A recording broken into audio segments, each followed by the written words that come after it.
இயேசுவிலே பிரியமான சகோதர சகோதரிகளே, உங்கள் எல்லோருக்கும் ஆண்டவராகிய இயேசு கிறிஸ்துவின் பெயரால் காலை வணக்கங்கள் மற்றும் வாழ்த்துக்கள். நான் உங்கள் அகஸ்டின் வேதிகர். இன்று நவம்பர் மாதம் 6ஆம் தேதி 2025ஆம் ஆண்டு. ஆண்டவரின் மடியில் 5 நிமிடங்கள். சகோதர சகோதரிகளே, ஒரு குட்டி கதை.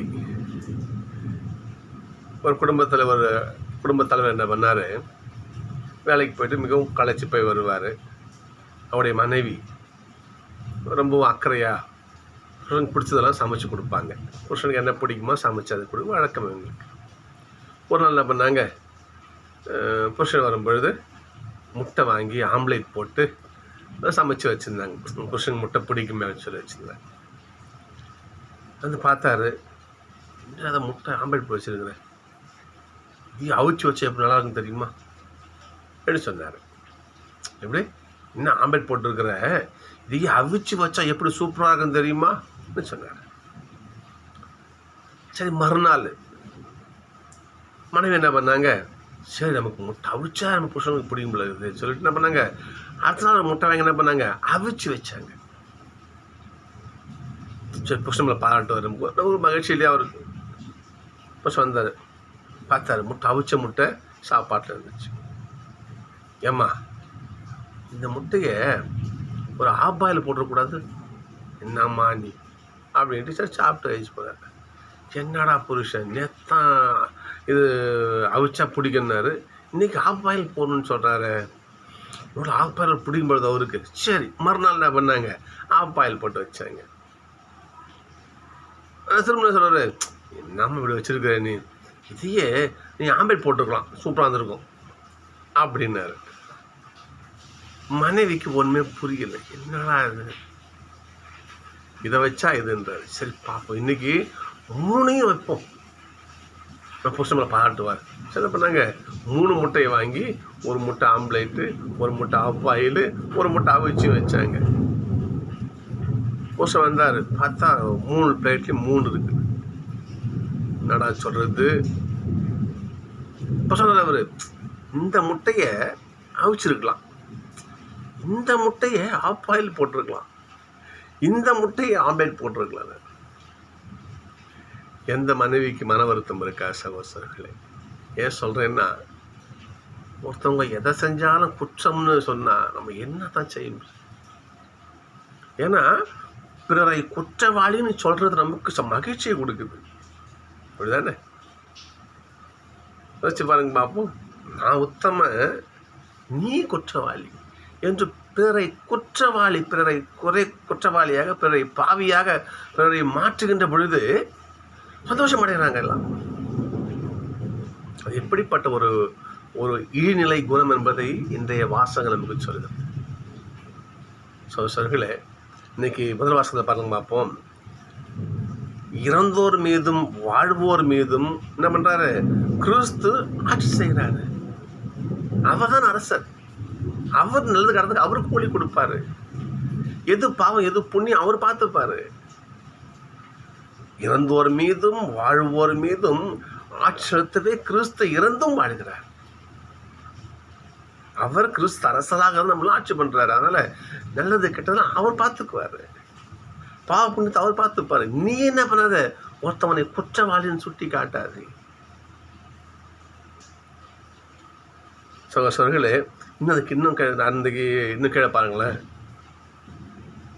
நீங்கள் அவர்களை குற்றவாளின்னு சொல்றதால, குற்றம் சுமத்துவதால கீழே பாருங்க பார்ப்போம், நீங்கள் அவர்களை இழிவாக கருதுறீங்க. அவனும் மனுஷன் தாங்க, நான் யோக்கியவான், நீ பாவின்னு சொல்லிட்டு ஏன் பிறரை இழிவாக கருதாதீங்க. ஞாபகம் வச்சுக்கோங்க, எல்லாருமே என்ன பண்ணணும், தீர்ப்பின் காலத்தில் ஆணுமுடன் நிற்கணும். நீயும் குற்றவாளி.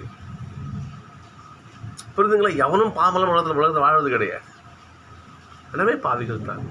அப்போது என் கண்ணில் இருக்கிற மரக்கட்டையை பார்க்காம இன்னொருத்தர் கண்ணில் நான் தூசி எடுத்துருன்னா எல்லோருமே பாவிகள் தான். எனவே என்ன பண்ணணும், இன்னொருவரை குற்றவாளி என குற்றம் கூறுவதை நாம் என்ன பண்ணணும், நிறுத்தி கொள்ள வேண்டும் சகோதரர்களே. இந்த 2ஆம் வாசகம் பாருங்கள், சிறு வாசகம் பாருங்களேன். இன்றைக்கி மறுத்தண்டுவோர் பாவிகள் யாவரும் ஏசு சொல்வதை கேட்க அவர் கூடவே இருந்தாங்க, கூட வந்தாங்க. பரிசேயரும் மறைநூல் அறிஞரும் இவர் பாவிகளை வரவேற்று அவர்களோடு இவர் உணவருந்துறாரே. யார? மறுத்தண்டுவோரை.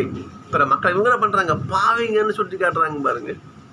பிற குற்றவாளி இவங்க முத்திரை குத்துறாங்க பாருங்க. யோசிச்சு பாருங்க. இப்போ நீ ஏன் குற்றவாளின்னு சொல்ற? அவங்க குற்றவாளியா அதற்கான படிப்பனையை கடலை கொடுப்பாரு. நீ என்ன பண்ணாத பிறகு குற்றவாளின்னு சொல்லாரு.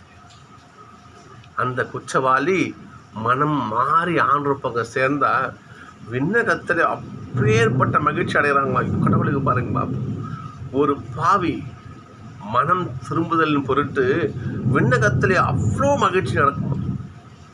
இங்கே பாருங்க பார்ப்போம். காணாமல் போன காசு, காணாமல் போன ஆடு. அந்த காலத்தில் இந்த காணாமல் போன ஆடு காசு மிக மிக முக்கியமானது. எப்படின்னு சொன்னால், யூதர்கள் மத்தியில் பெரும் செல்வந்தர்கள் இருப்பாங்க இல்லையா, நிறைய ஆட்டு மந்தங்கள் வச்சுருப்பாங்க. அவங்களோட கூலிக்கு ஒரு ஆடு மேய்ப்பார். அந்த முதலாளி எத்தனை ஆடுகளை கொடுக்குறாரோ அத்தனை ஆடுகளை என்ன பண்ணும், மாலை வேலை பத்திரமா கூட்டின்னு வந்து பட்டியில் அடைக்கணும். ஒரு ஆடு மிஸ் ஆச்சு, அவ்வளோதான், ஒழிஞ்சான். ஏன்னா ஆடு வந்து மிகப்பெரிய சொத்து அந்த காலத்தில். இப்போயே அப்படி தான். நீங்களாம் என்ன விலை விற்குது இன்றைக்கி? சரி, ஓகே, பிரம்ம செய்திக்கு போவோம். ஏனென்றால் யோசிச்சு பாருங்க பார்ப்போம். அப்போ ஆடு என்பது எப்பேற்பட்ட சொத்து. அப்போ ஒரு ஆடு காணாமல் போச்சுன்னா இவனுடைய கூலி போச்சு, இவனுடைய சாப்பாடு போச்சு. இவன் என்ன பண்ணுவான்? கரிச்சு கொட்டுவான், அடிப்பான், சித்திரவதை பண்ணுவான் இல்லையா? அதுக்குரிய பணத்தை வச்சுருப்போன்னு சொல்லுவான். அப்போ யோசிச்சு பாருங்க பார்ப்போம். ஒரு மெய்ப்பனுக்கு, ஒரு இடையனுக்கு எவ்வளவு நெருக்கடி பாருங்க பார்ப்போம். மனசு என்ன பதபதிக்கும், மூச்சு நின்றாது. அப்பேற்பட்ட நிலையில் இருக்கிறவன் 99 ஆடுகளை பற்றி கவலைப்படாமல் அந்த ஒரு ஆடை தேடி அலையிறான். எங்கே ஒரு ஆடு. அதை தேடி கண்டுபிடிச்சா யோசிச்சு பாருங்களேன், அவனுக்கு உயிர் வந்த மாதிரி இல்லையா? எவ்வளோ மகிழ்ச்சி நடக்கும்.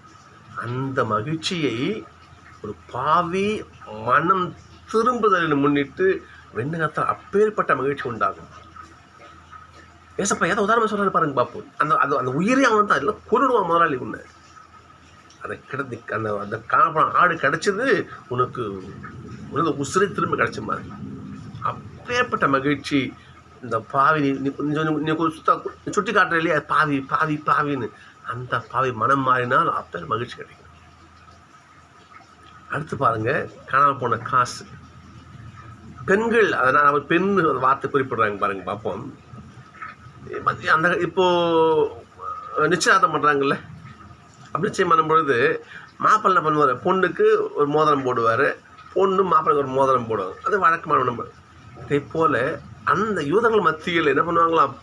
மாப்பிள்ளை பெண்ணுக்கு காசு மாலை போடுவாராம். நிச்சயம் அந்த பரிசம் போடுவதப்போ, திருமணம் ஒப்பந்தப்போ.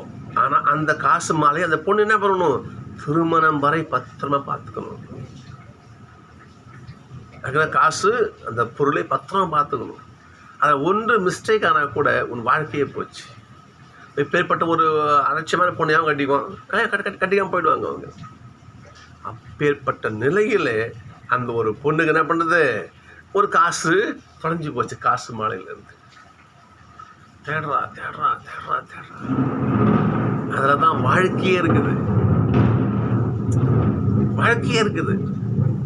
இப்போ எப்பேற்பட்ட நிலையில் தேடுறாங்க பாருங்க. அந்த அம்மா கண்டுபிடிச்சிட்டாங்க. என்ன மகிழ்ச்சி! இழந்து போன வாழ்க்கையை நான் மீண்டும் பெற்றுக்கிட்டேன். இதெல்லாம் மகிழ்ச்சி பார்ப்போம். இப்படிப்பட்ட மகிழ்ச்சி ஒரு பாவி மனம் திரும்பலும் போட்டு அடைவார். சகோதரர்களே, பிறரை பாவி சுட்டி காட்ட வேண்டாம். சுட்டி காட்டி நாம் மேலும் பாவத்தை நம்ம சுமந்துக்க வேண்டாம். சரிங்களா? நாம் மனம் திரும்பினால் ஆண்டவருக்கு மகிழ்ச்சி, விண்ணகத்தில் மகிழ்ச்சி உண்டாகும். எனவே நாம் மனம் மாற முயற்சி செய்வோம். தெரிந்த குருவானவர் சொல்லுவார், நம்ம எல்லாம் பாவம் பண்ணுறோம், யாரும் உத்தமன் கிடையாது, எல்லாரும் பாவிகள் தான். ஆண்டவர் ஒருவரே தூய்மையானவர். எப்படி மனம் மாறணும்னு சொன்னால் எங்கள் ஃபாதர் சொல்லுவார், ஒரு வேல் விஷயம் சொல்லுவார். ஒரு ஃபாதர் சொல்லுவார், நீ 10 சிகரெட் பிடிக்கிற வச்சுங்க, நீ 10 சிகரெட் நீ பிடிக்கிற, 10ஐயும் விட்டுறாத, ஒரு 2 விடு, 8 பிடி, கொஞ்ச நாள் போட்டோம். 2 விடு, 6 பிடி, கொஞ்ச நாள் போட்டோம். 2 விடு, 4 பிடி. இப்படியே நீ என்ன பண்ணும், உன்னுடைய குறைகளை குறைத்துக் கொள்ளுங்கள், நிறைவை நல்லதை கூட்டிக் கொள்ளுங்கள்னு சொல்லுவேன். இப்படி படிப்படியாக நம்மளும் டப்புன்னு அப்படியே புத்தராகணும் அவசியம் கிடையாது. சகோதரி புரியுதுங்களா? ஆண்டவருக்கு தெரியும், ஆண்டவருக்கு தெரியும் என் பிள்ளைங்க பாவம் செய்ய தவறக்கூடிய பிள்ளைங்க ஆண்டவருக்கு தெரியும். சரிங்களா? அப்படிப்பட்ட பாவிகளை தான் ஆண்டவர் அழைச்சார். இயேசுவை காட்டி கொடுத்த யூதாசை தான் இயேசு அழைச்சாரு. கோபக்காரர் பேதுரு கத்தி எடுத்து வெட்டுறாரு, இந்த கஷ்டத்துல இந்த ஒரு படைவனுடைய காதை வெட்டுறாரு. அப்படிப்பட்ட கோபக்காரன் தான் இயேசப்பா அழைச்சாரு. சொல்றது புரியுதுங்களா? எனக்கு தெரியவே தெரியாது பேதுரு சொன்னார். அப்படிப்பட்ட சந்தேகம் இயேசப்பா அழைச்சாரு. நான் நடந்த ஒரு கட்டளையிடும் அவர் தான் திருச்சபை தலைவராக ஆக்கினாரு. தோமையார் பாருங்க பார்ப்போம், அவருடைய காயத்தில் விரலை விட்டு பார்க்கணும், நான் ரத்த விழாவில் கை வச்சு பார்க்கணும், அப்போ தான் நம்புவேன். நம்பாத தான் சீடரை தேர்ந்தெடுத்தார் அவர். அதனால் கடவுளுக்கு தெரியும் எல்லாரும் பாவிகள் தான், தவறக்கூடிய ஆண்டவருக்கு தெரியும். இருந்தாலும் மன மாற்றத்தை ஆண்டவர் விரும்புகிறார். சகோதரர்களே, நாம் மனமாற்றம் அடைந்தால் ஆண்டவருக்கு பெருமகிழ்ச்சி. ஆண்டவர் மகிழ்ச்சி கொடுப்போமா? மனம் மாறுவோம், ஆண்டவரை மகிழ்ச்சிப்படுத்துவோம்.